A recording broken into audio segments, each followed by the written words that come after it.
Hello, I've got a great video for you today. We're going to be taking a look at the Icegale Silent.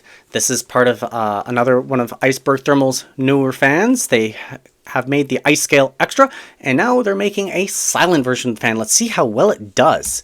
First, a little bit of spec information. Bog standard 120mm fan, 25mm thickness, 0.6 amps is pretty high in terms of its amperage. So you're not going to be hooking up multiple fans to one fan header. Maximum RPM is listed at 1,100. Noise level is listed at 12.3 decibels by their readings. Airflow at 30 cubic feet per minute. 0.6 millimeters of H2O. It's got a sleeve bearing. So it doesn't say fluid dynamic bearing. It says sleeve bearing. So it may not be good in every type of orientation. I'd be very careful with it because it may cause extra wear out on it more quickly. With a 10-year warranty, that is pretty good.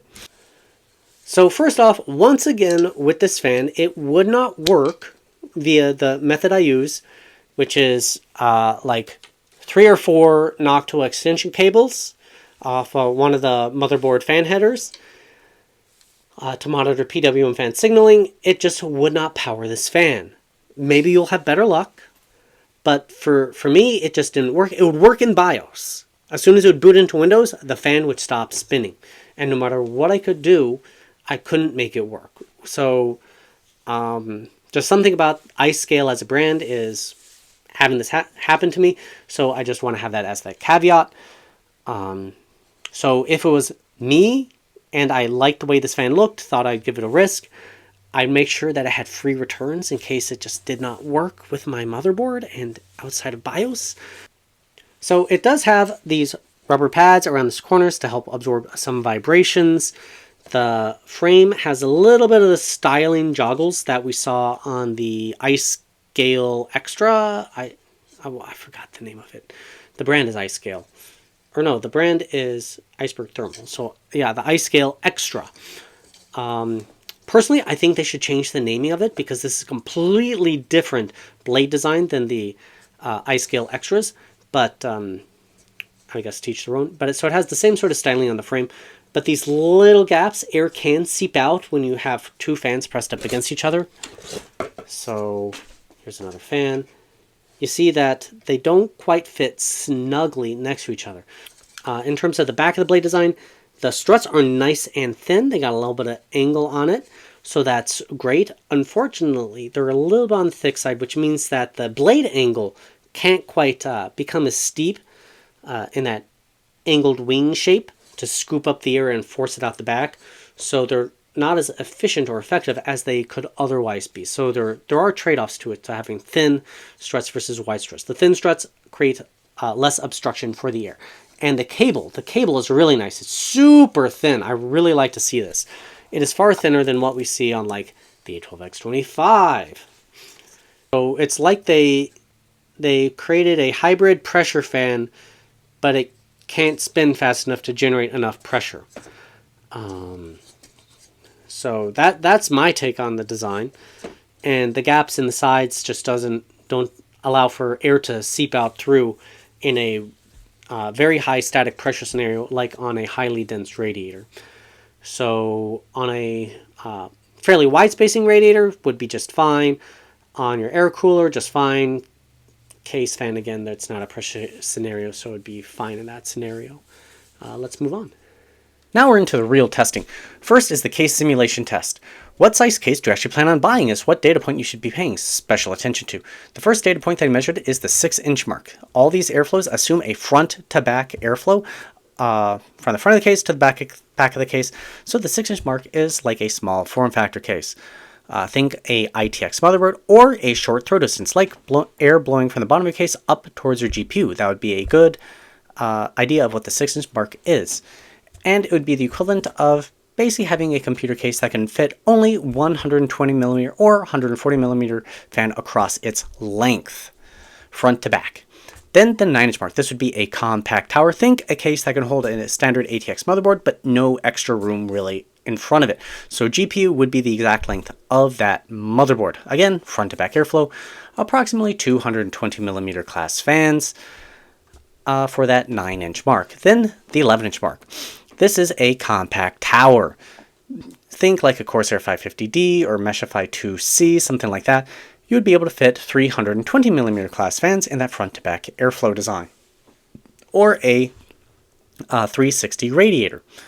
Then we have the 14.5 inch mark. This would be the large towers, something like the Corsair Torrent, the full-size case, or the biggest one. That would be like having 340mm class fans across its length. First, how do we compare it? Well, I've got a control fan. The control fan is 3 parts A12X5 to 1 part A14 blended together to create a composite 130mm class fan by calculation. That would be the greenish line. The blue line is the Icegale Silent. So fans that are very close to my control fan would be considered good. Fans that perform above it would be considered very good. Fans that can deviate too far from it below it would be considered okay to bad. The Icegale Silent, it fits into the okay category. At 100% PWM fan signal, it doesn't match my control fan very closely. Mind its airspeed, considering its RPM, is actually doing pretty okay, and its noise level was surprisingly good. So there's that going for it. But it's not going to be there for people who want extreme performance, but I put it into that adequate category, so it's still okay. How does it compare against other fans? Well, up here at the top we got what I consider to be very good fans.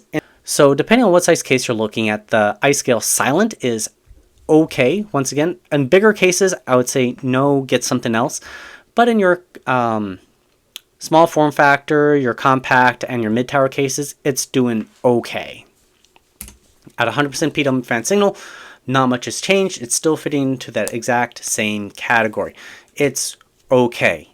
It's sufficient. And there's nothing wrong with a fan being sufficient. If we take a look at the noise results, so horizontal is decibels, vertical is air speed, we have a problem with the Icegale Silent.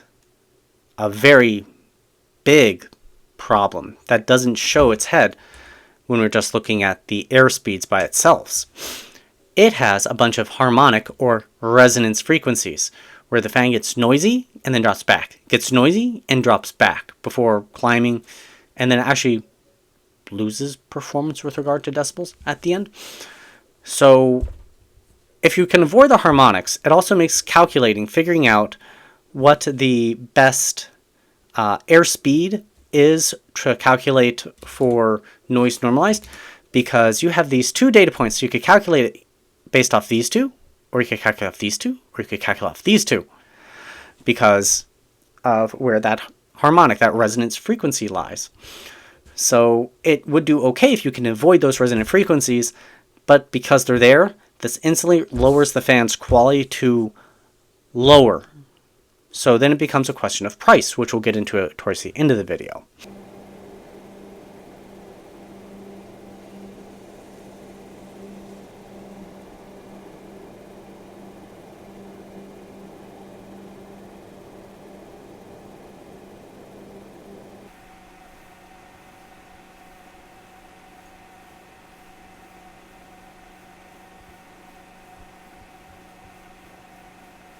Now, let's say your air cooler fan dies. How will this fan perform if you slap it to your air cooler? Well, in terms of its blade design and efficiency, it's actually doing kind of okay. It's matching the control fan fairly closely. Again, the control fan is 3 parts A12X25 to 1 part A14 blended together. In terms of noise versus that airspeed, decibels is the horizontal, airspeed is vertical.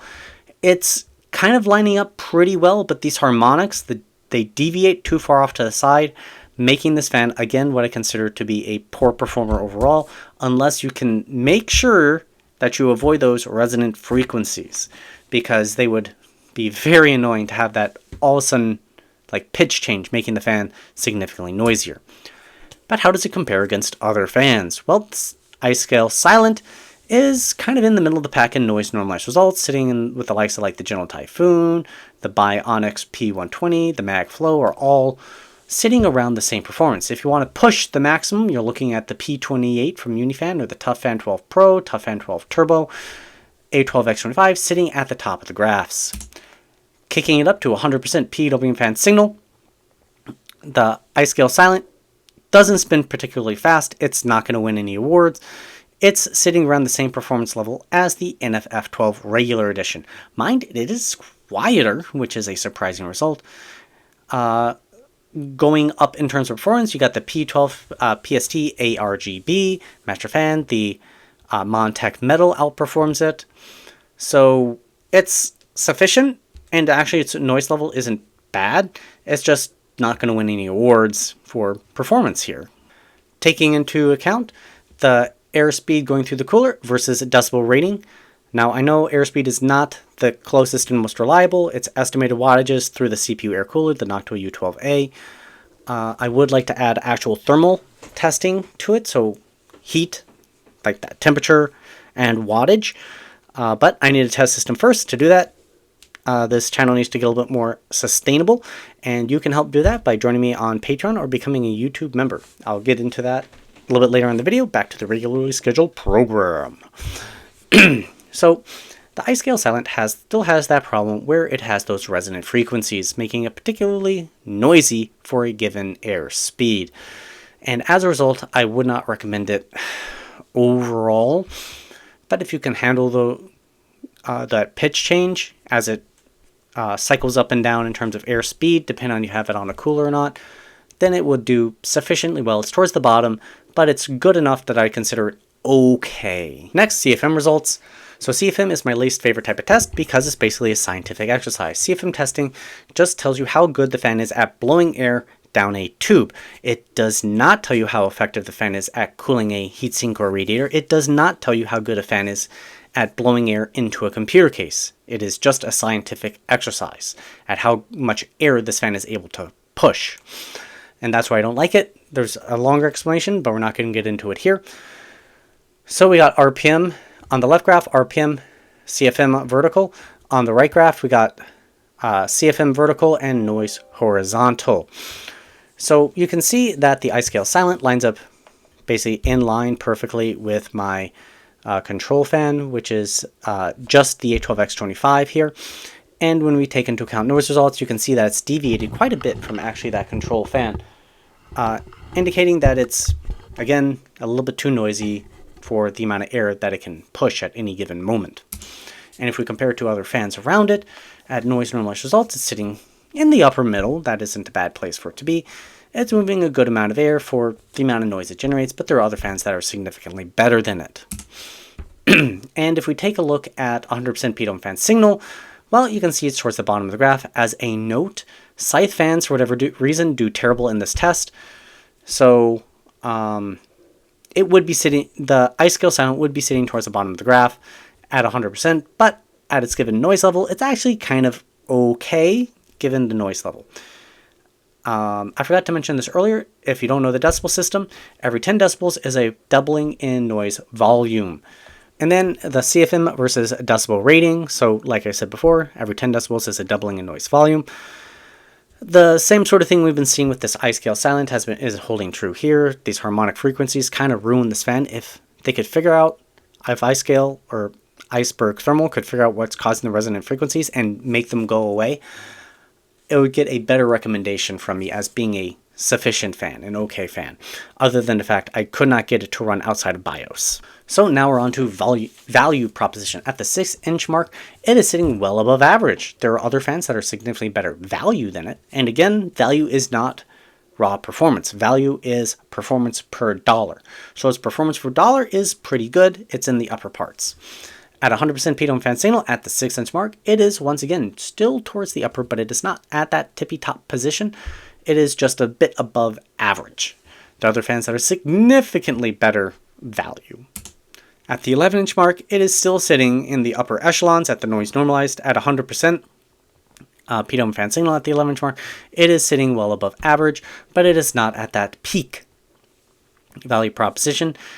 And again, it's got harmonics, and it did not work for me outside of BIOS. So CFM testing, same sort of thing going on. The trends are holding true. And on a CPU cooler, the same sort of deal is going on with this fan. So let's move on. And that brings us to the end of the video.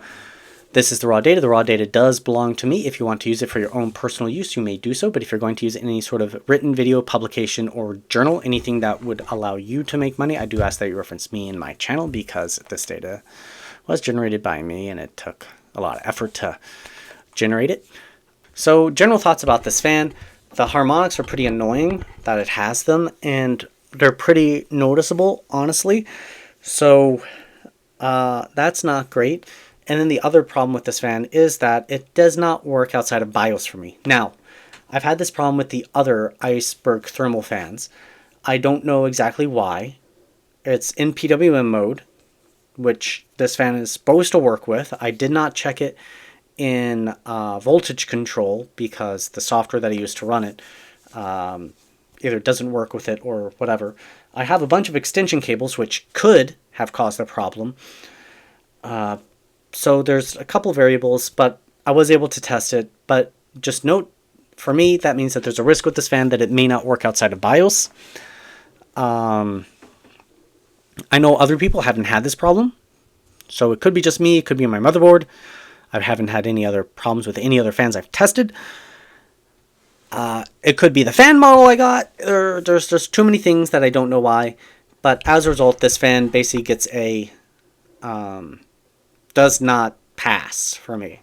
I would not give a general recommendation for it, but if you want to take the risk for it because it looks good enough to you, then please do so. As a matter of fact, I would encourage you to message me back if it's working out for you really well, because I'd love to know that, and I'd love the community to know that as well, because right now I'm just one data point, and I want to make sure that everybody gets as many data points as possible so that they can make their own valid decision, because that's what matters most to me.